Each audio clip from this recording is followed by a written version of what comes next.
Hey guys, I'm back. I don't know. I've brought out the mini mics because I don't have the energy to speak at full volume right now. This is also my first time sitting outside in nearly 3 weeks, I think. So that's something. I look a bit crusty right now. I'm in my pajamas, but I wanted to give you a where I've been because I have two vlogs from last year that I edited the other day and I'm ready to upload, but it felt weird just like dropping them because last you saw me, if you're following along, was I think day 7 of Vlogmas, and then I just like dipped, and it's now February 3rd, I think, of 2026, which is crazy.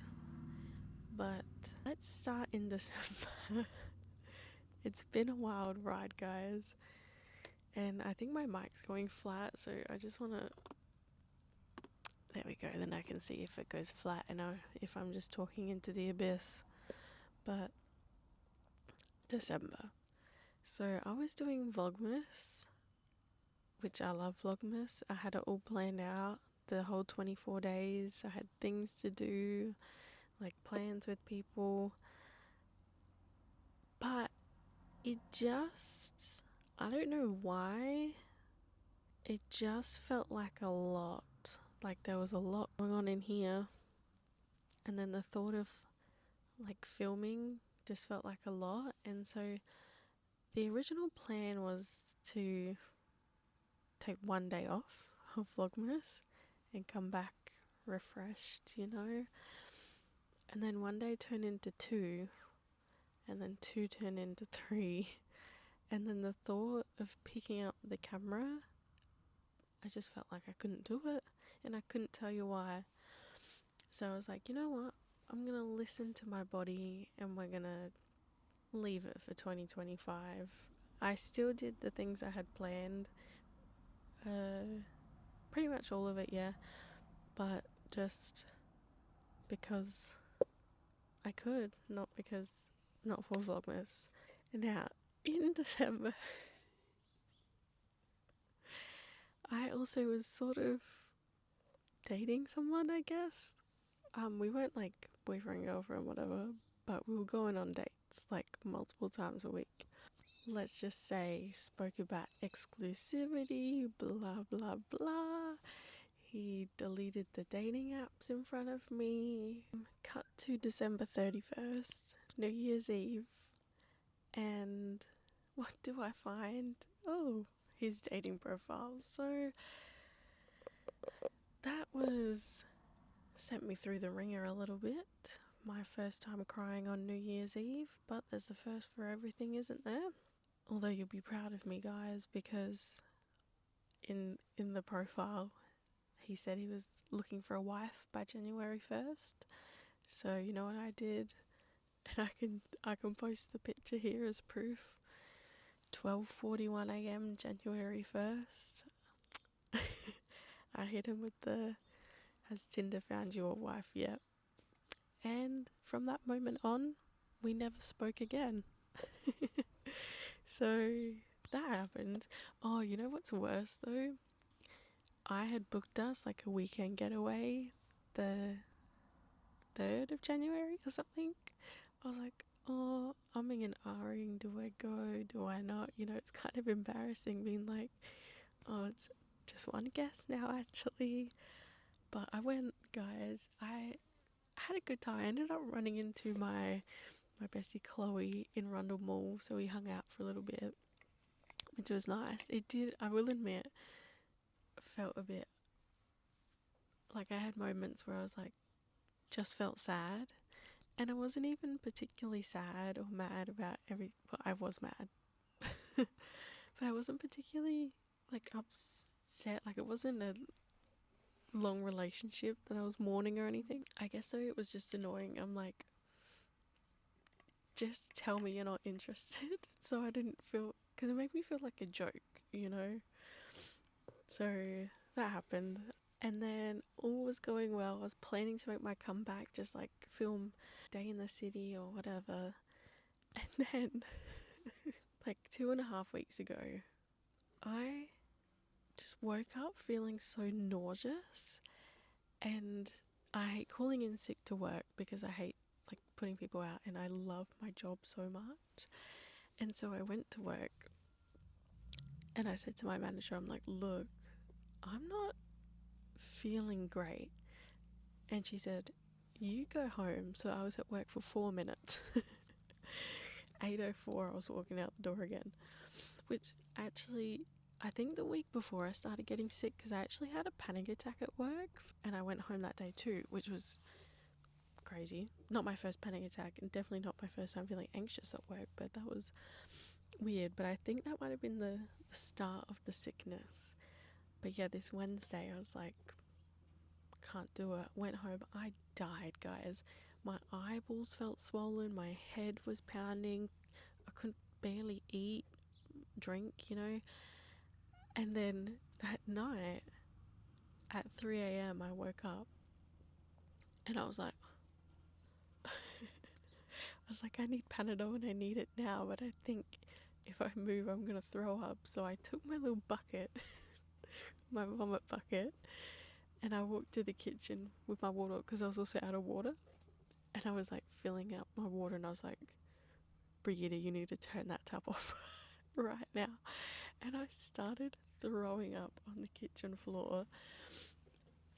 And like quite loudly, my little brother said to me the next day, he's like, next time can you like keep it down a little bit? I had to put my fingers in my ears to go back to sleep. I was like, oh, did you think of like perhaps asking if I was alright? He was like, no, I just wanted to get back to sleep. Which, if you don't have brothers, that's an average brother experience. So like, don't even stress about it. But then I was actually feeling better the next day. I didn't go into work, but I was like, I just need this day and then I'll be good the next. That's what it was like. But Friday morning, 3 a.m. again, I don't know what is me and 3 a.m., but I woke up. I had plans to go to the city because I had to sort out some uni stuff. I woke up and I messaged my friend. I said, it's off, girl. Like, I mean, like, you can go. There's no way I can get behind a wheel right now. And that Friday, I've never felt like that before. I could, like, I was sipping water, no joke, like this. Like the tiniest sip. And then I was just like non-stop gagging. And my mum cut me up a Nectarine. It took me 5 hours to eat it. Nectarine's like this big. And I was trying to sip ginger beer because that's meant to help with nausea. But the tiniest sips of water, ginger beer, anything, I was like gagging over the bucket and then nothing was coming out, which is like the worst because you're like, just get whatever it is out of me to feel better. I did start throwing up, and that was the beginning of the end, guys. I couldn't open my eyes. It was like, I've had migraines before, but this was nothing I've ever experienced. Like, my eyes, no joke, felt about this big. I couldn't open them. I could crack them open this much, but everything was like blurry, couldn't see. My head and eyes were just so painful. And then my mum's like, do you think you need to go to the hospital? And I was like, you know what, I think I do. And she came home from work, I think just before 1 o'clock or something. Oh, there's an ant on me. She had to walk me out. The house was getting clean. The cleaners were over. It was kind of embarrassing for me. But she had to walk me out the house. I couldn't like see. I couldn't do anything. And then she drove me to the hospital. I threw up in the car again. Lovely. She got the wheelchair. She wheeled me into the ED. I was expecting to have to sit in that wheelchair and wait a bit because in my mind, I'm like, there's more intense emergencies than like me with a migraine, you know? I luckily got in pretty quickly. When they put me on that bed, it's like I became paralyzed. I couldn't open my eyes, I couldn't speak, I barely could move my body. It was really weird. I was like trying my best to answer the doctor's questions, but mum said apparently I was like talking in a whisper. Straight away hooked me up to a bag, or they put a cannula in my arm, which is like for the IVs, pretty much as soon as I was laying there. And they hooked me up to a bag of fluid. I think before that they pushed through anti-nausea stuff, and then bag of fluid. Then I think they did a bag of steroids, antivirals and antibiotics, all while they were like asking me questions and things like that. They mentioned something about thinking it was meningitis, which is an infection in the brain. And I was like for real? I have really bad anxiety disorder, right? And they said that, and I'm like, this is it. This is the end. I'm dying. Like, should I say my goodbyes? They're like, you need a CT scan. So then they wheeled me to the CT thing, and I got that done. They had to inject me with, what's it called? Contrast, which was the weirdest feeling ever. He was like, you're going to feel really hot, then like you've wet your pants, and you might get a really bad metallic taste in your mouth. And no joke, guys, like he was telling the truth. My skin had never felt that hot before, and it really did. I fully could not tell if I had actually wet my pants or not. And like the nurse was really good looking, so I was like, oh, please Lord, let me not have actually weed my pants in front of this man. I didn't, but for a hot second there, didn't know. And the taste, it like sits at the back of your throat, and I was just like there's nothing you can do. It only lasts a minute or two, but like it really made me like panic for a second. Anyways, that was done, and then they wheeled me back. They put a cannula in this arm as well and hooked me up to another bag of IVs. I think after the CT is when they started the steroids, antivirals and all of that, and more fluids. But then they came and they're like, look, the CT is clear. We like think it's meningitis, so we want to do a lumbar puncture, which I think is also known as a spinal tap. Guys, this, no joke, was one of the most anxiety inducing experiences ever. Like, still now, this happened two weeks ago, nearly. Even now, if I think about what they were doing, I start to panic. If you don't want to know, skip ahead like 20 seconds because it is not nice. But pretty much, they numbed up my spine, like my spinal cord, and what they did is it's like an epidural, but they go in, I think he said one or two layers further into the spinal cord. See, it's so gross. And they pull fluid out of it, and to like test. I hate needles, guys. And you're telling me this man wanted to stick one in my spinal cord and take fluid out? And I also panicked because like I'm only 23, and you're telling me like my spinal cord, in my mind I'm like, one wrong move, that's it, like I'm done for. And they were like, we won't do it without your consent. But the way they worded it was pretty much like, made me think if I didn't get this procedure done, I was gonna die. Because they're like, meningitis on the brain, like all of that. And so I felt pretty obliged to be like, yeah, okay, let's do it. So they set it up, and then I thought the man who explained it to me would be the one doing it. But no, he was training someone else to do the lumbar puncture. I was like, okay. So I'm sitting here. I was like, I had to be curled over like this. My mum, oh bless her soul, was holding my hand. I was like trying so hard to be brave, and I could just hear him being like explaining the procedure step by step, and I was like, this is just lovely. They numbed it up. I was expecting it to be like when you get your tooth numbed at the dentist and you can't feel your mouth, but it's not. Like, I could still feel my back and I could feel them in there, but it didn't hurt.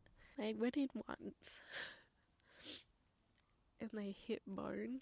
I cannot describe how gross that not only feels, but you can hear it when they hit it. It was, and then they tried 2 more times and it wasn't working. They couldn't get it in the right spot. And this man asked me, he said, "How you doing?" I turned to him, I said, "Is it over yet?" And then he was like, "Let's stop it." And I'm not sure if I didn't say that, if they would go in again or not, but that was one of the worst experiences. Not even because it was painful, it was really, really stress inducing and anxiety inducing. And then they're like, "We'll try again in the morning." In my head, I was like, absolutely not. I never want to ever do that again. And then they took me back to the bed. Again, I was like, did it go wrong? Like the lumbar puncture or whatever. And I felt really rude because my auntie came in and I could hear her. And my brain wants to respond, but I couldn't. Nothing in me. I could not open my eyes at all. I couldn't move. I couldn't speak. It was really quite scary for a second. I remember I wrote it all in my journal and I thought I was going to read it out, but now I'm just chatting away, aren't I? I had to do like all these tests to make sure, I guess, my nerves and stuff were okay. And he asked me to like keep my eyes closed and raise my eyebrows. And I could not do it for the life of me. I still don't even know if I'm doing it. But he was like, "You're frowning. Like, be surprised." And I'm like, I thought I was. And then he's like, "Have you ever had Botox?" I was like, "Girl, no." I think about 7 o'clock. Oh my gosh.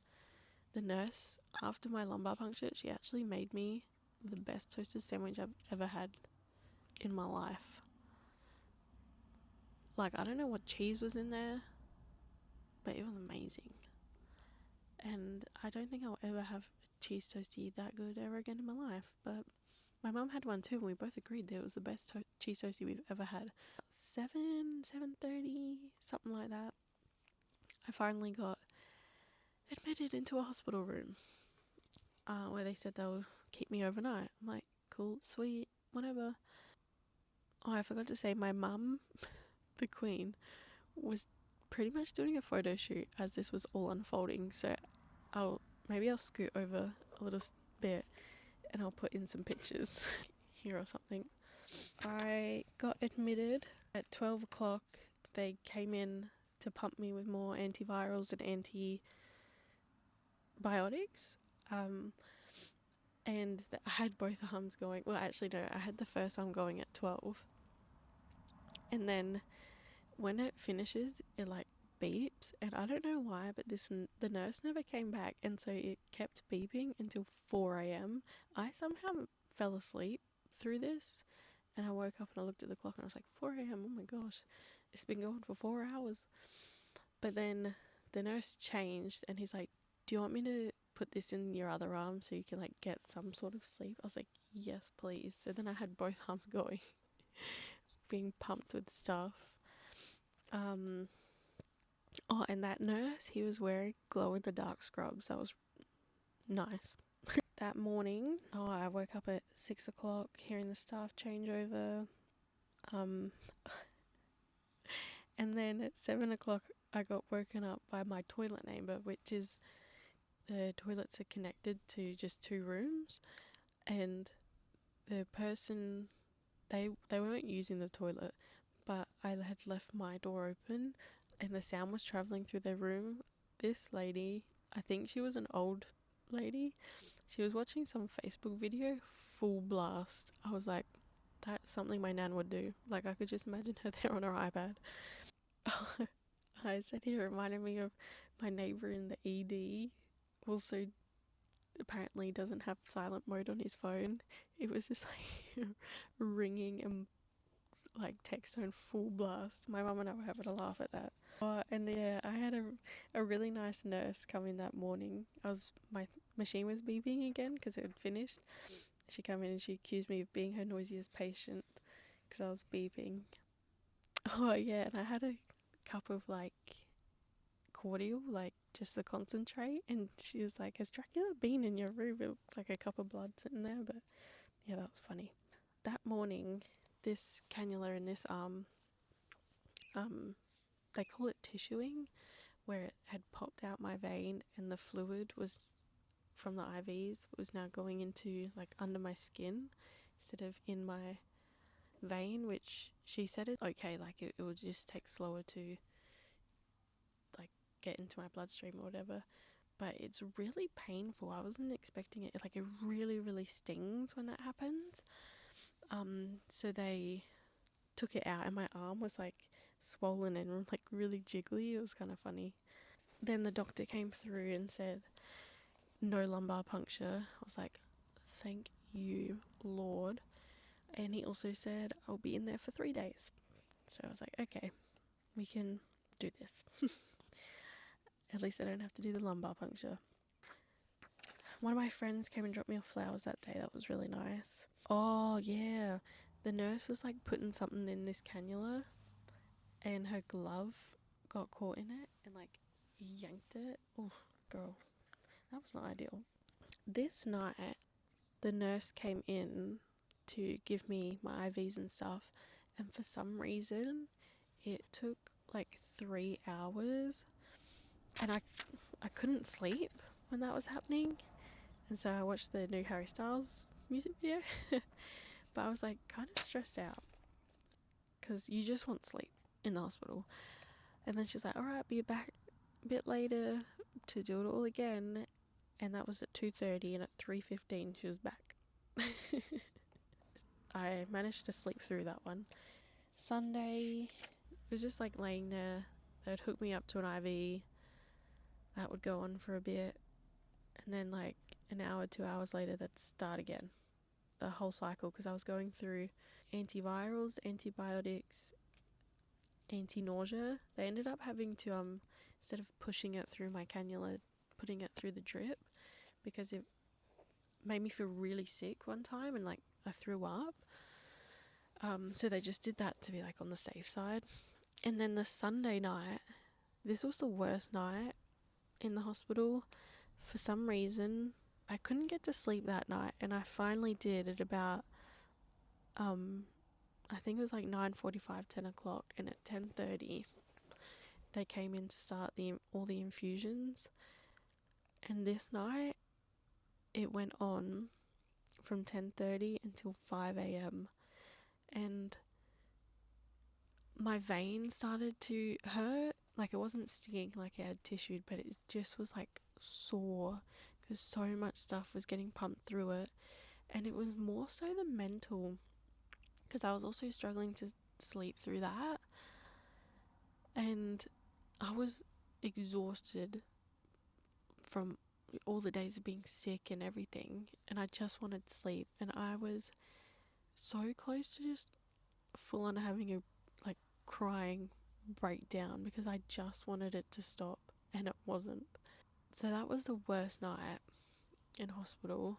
Luckily one of my friends was on like night shift that night, so I was like just Snapchatting him, which helped me get through that night, because it's just like being in the hospital is such a lonely experience. So many days I couldn't have the curtain open because my eyes were too sore, but I would just lay there and stare at the curtain for hours and hours.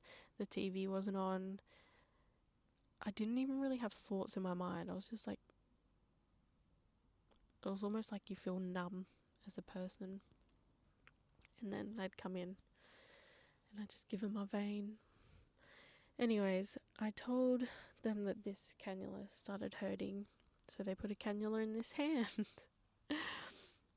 which I actually preferred it in the hand because I felt like I couldn't bend my arms when it was in my elbow, but they put it in my hand and then put a bandage over it so I didn't get it caught on anything.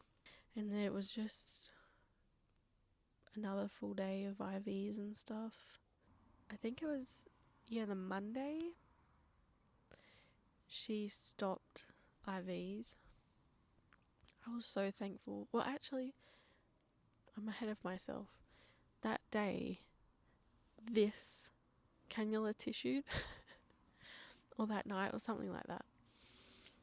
And it looks like my hand was broken. Like, the pictures are a little bit gnarly, so if you don't want to see them, skip ahead. It fully looked like my hand was broken. It was crazy. So they put a cannula in this hand. But then I think they only used this one once or twice, and then the doctor was like, okay, we're going to stop IVs and see what happens, because she said this was a different doctor who diagnosed me with meningitis. She's like, I don't believe that it's meningitis because you're not really responding to all the medications and stuff. Like, my head was still hurting, my eyes were still hurting. And I was like, thank goodness. But then she was like, we're going to keep you in here for another couple of days just to monitor you. I was like, okay, whatever. At least you're not pumping me with stuff anymore. They had to try and take bloods, and my body just wasn't giving them anything. So they tried here. I don't know if you can see, I've got some pictures, but I've got some pretty gnarly bruises. They ended up having to take blood out of my cannulas each time they tried because, my body just wasn't providing them with anything. I'm pretty bruised up. I charged my watch for the first time in like 3 weeks, and I tried putting it on today, but because it sits right here, I was like, I can't wear that. IV stopped, I think, the Monday afternoon or something, and I was in there for another couple of days. My dad and Pop visited me, and my Pop told me that he installed all the TVs that are in the hospital. I was like, oh, thank you so much, Pop. Helping me watch I'm a Celebrity at 7:30 each night. I think it was the Wednesday the doctor was like, you can go home, and she diagnosed me. Well, actually, I lie. The day before, she felt my stomach, and she said, I think you have an inflamed kidney and spleen. I was like, oh, okay. So I got an ultrasound, which confirmed that, which then confirmed her suspicions that I have glandular fever. And now, glandular fever, you have like swollen glands and sore throat and everything. Oh my gosh. There is a spider right there. Okay. Oh. That might be a white tip spider, which is like really poisonous. Should I kill it? Robert Irwin would not be proud of me. Anyway, she diagnosed me with glandular fever, and what is weird is that the day she confirmed it, I got a sore throat and my glands are swollen. So I'm like, okay, but glandular fever, you are just so tired all the time. I couldn't do anything for myself. I didn't even have energy to cut my food. Like, my mum pretty much came around every mealtime and had to cut my food up for me. It took all my energy to lift the fork from the plate to my mouth and chew. And cold toast at the hospital, oh my goodness, that is so hard to chew when you have no energy. It took me like 10 years to get through a bite.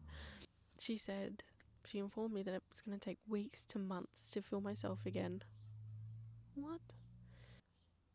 That was last Wednesday. So I've been out of hospital it'll be a week tomorrow. And I finally, in the last couple of days, have been getting bursts of energy, which I have right now. But after like lunchtime, I just crash, which is better than what it was, because before I couldn't even walk to the kitchen and back without having an hour-long nap after. And I washed my hair for the first time in over a week on Saturday, I think. My legs and arms were shaking, guys. And usually I shampoo twice, I leave my conditioner in for a bit, you know, do the whole thing. I was like, shampoo once, I was like, condition, wash my face. For some reason, the water on my face was so painful, my eyeballs too. I was like, at least it's done. And then I got out and I ran my fingers through my hair and I did not get all my shampoo out. So if you see like white bits in my hair, it's not crusty dandruff, it's shampoo. But yeah, it's February now. And that's where I've been. So I've still got a week and a half left off work, which I'm going to be so broke because I have no sick leave left. But yeah, we're on the mend. I just have no energy to do anything. I haven't left the house. The only time I've left the house in like 3 weeks is to go to and from the hospital. Yeah, I probably have left out a bunch of stuff. That's what's happened. It just felt weird just like dropping a random vlog without telling you where I've been. So that's the story. Happy 2026 to me.